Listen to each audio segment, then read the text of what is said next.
pulong nina Trump at PBBM, pinaplansya pa. Ayon sa DFA, narito ang news scoop ni Gia Rafael.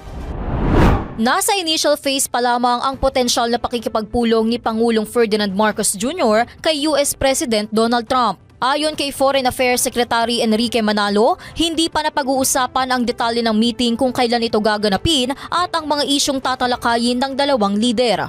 Nauna rito, inihayag ni Pangulong Marcos na makikipagpulong siya kay President Trump para pag-usapan ang immigration policy at iba pang larangan ng kooperasyon sa Amerika.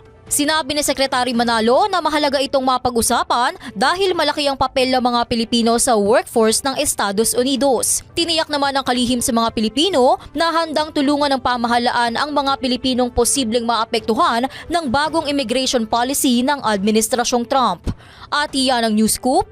Ako si Gia Rafael, nagbabalita ng tama, naglilingkod ng tama.